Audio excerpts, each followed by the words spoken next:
के पहले AI based campus की कल से शुरुआत होने वाली है। मुख्यमंत्री योगी आदित्यनाथ और उत्तर प्रदेश सरकार में कैबिनेट मंत्री योगेंद्र उपाध्याय कल चंडीगढ़ विश्वविद्यालय में मौजूद रहेंगे। मुख्यमंत्री योगी आदित्यनाथ के हाथों इसका उद्घाटन किया जाएगा। लेकिन इस विश्वविद्यालय को यहाँ पर लाने के लिए उत्तर प्रदेश सरकार में कैबिनेट मंत्री योगेंद्र उपाध्याय का एक बहुत बड़ा योगदान रहा। खुद हमारे साथ मौजूद हैं। मंत्री जी, कभी सोचा था कि चंडीगढ़ विश्वविद्यालय मतलब एक उच्च कोटि का विश्वविद्यालय, लोगों को पढ़ने के लिए बाहर जाना पड़ता था, अब उनको लखनऊ में कानपुर हाईवे रोड पर इस तरीके का विश्वविद्यालय मिलेगा। कल सीएम उद्घाटन करने जा रहे हैं, क्या कहना चाहेंगे? देखिए, माननीय मुख्यमंत्री योगी जी ने जो प्रदेश का वातावरण तैयार किया पिछले 5-6 साल में, उससे बाहर के इन्वेस्टर्स आकर्षित हुए उत्तर प्रदेश में व्यापार करने के लिए, अपना संस्थान खोलने के लिए। उनमें से चंडीगढ़ विश्वविद्यालय भी माननीय योगी जी के इस कृतित्व से आकर्षित होकर यहाँ पर आया। हमारी बात हुई थी उनसे, उन्होंने भी इसको, मैंने तो प्रस्ताव आगरा के लिए किया था लेकिन लखनऊ के आसपास करना चाहते थे, तो पूरे अंतर्राष्ट्रीय ख्याति प्राप्त और राष्ट्रीय ख्याति प्राप्त विश्वविद्यालय यदि उत्तर प्रदेश के अंदर आता है तो एक बड़ी उपलब्धि थी।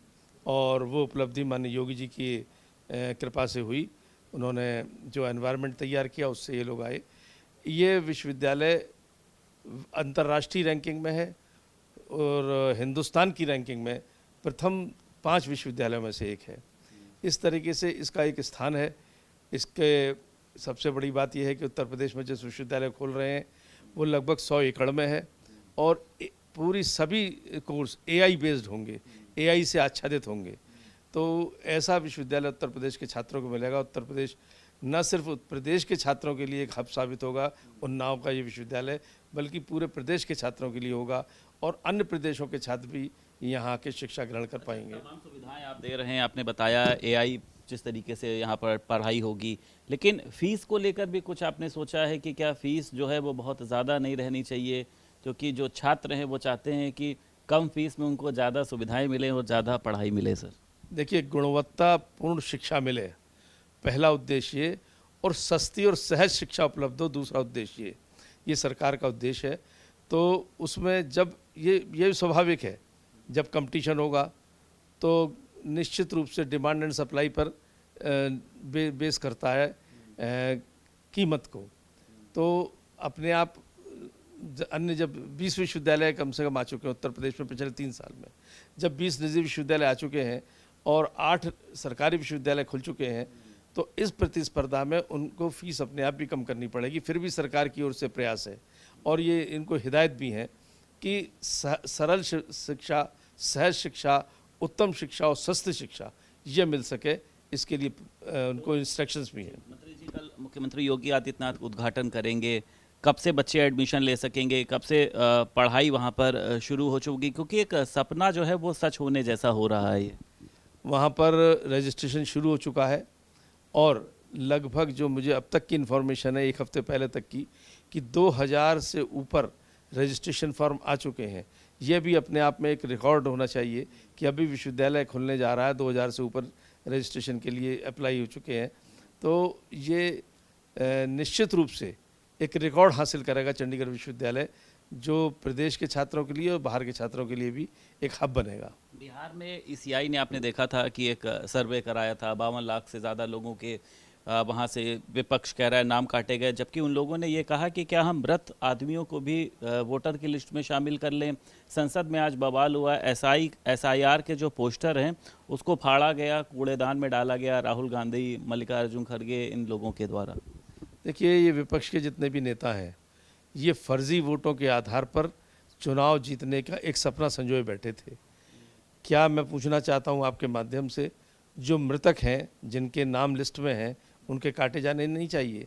या जो विदेशी हैं, घुसपैठ करके हिंदुस्तान के अंदर आ चुके हैं, उनको किस कानून के अनुसार या संविधान के किस अधिनियम के अनुसार मताधिकार मिलेगा? उनके काटे जाने चाहिए। तो ऐसे वोटर्स के नाम काटे जा रहे हैं जो कि अवैध हैं या होने ही नहीं चाहिए वोटर लिस्ट में। तो इसमें उनको ऐतराज़ क्या है? लोकतंत्र की प्रक्रिया की पहली मशीन होती है वोट का अधिकार, वोट देना।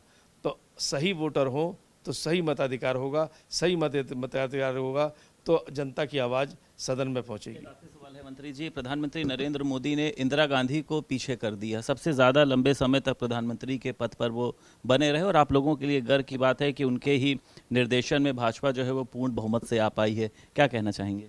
देखिए, मोदी जी जैसा नेतृत्व विलक्षण होता है और उनको एक अवसर मिला, उन्होंने काम करके दिखाया। देखिए, एक उदाहरण देता हूँ मैं आपको। एक दशक की 3 घटनाएं। पहली घटना, अन्ना हजारे थे, उनके पास कोई पद नहीं था लेकिन हिंदुस्तान ने उनके कद को स्वीकार किया। दूसरा उदाहरण मोदी जी का, जब तक उनके पास कोई पद नहीं था तो हम लोग पार्टी में काम करते थे, हम उनके विलक्षण प्रतिभा से अवगत थे, परिचित थे। जब उनको सीएम बनाया गया तो उन्हें उनके वहाँ से उनका कद ऐसा बना कि हिंदुस्तान ने उनको देखा, और जब पीएम बने तो पूरे विश्व ने उनके नेतृत्व को स्वीकार किया।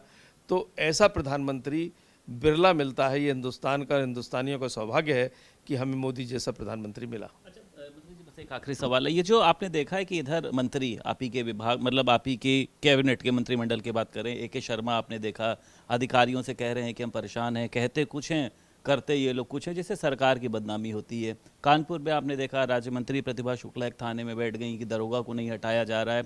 आपको भी क्या कभी अधिकारियों से दो चार होना पड़ता है? क्या कुछ आपको लग रहा है कि अधिकारी मंत्रियों के कहने को नज़रअंदाज करते हैं जिससे सरकार की किरकिरी होती है और जनता को उसका परिणाम भुगतना पड़ता है? नहीं, योगी जी की सरकार में कहीं ब्यूरोक्रेट सेटअप बेलौस नहीं है, बिंदास नहीं है। जो गलत काम करेंगे उनको योगी जी पनिश करते हैं, चाहे कोई भी ब्यूरोक्रेट हो, बड़े से बड़ा ब्यूरोक्रेट हो। लेकिन हम लोगों को भी, जनप्रतिनिधियों को भी दुराग्रह नहीं करना चाहिए और सही काम के लिए लड़ना भी चाहिए। बहुत शुक्रिया बात करने के लिए। उत्तर प्रदेश सरकार में कैबिनेट मंत्री योगेंद्र उपाध्याय हमारे साथ मौजूद थे। लखनऊ से वीडियो जर्नलिस्ट शुभम के साथ संदीप खेर, भारत समाचार।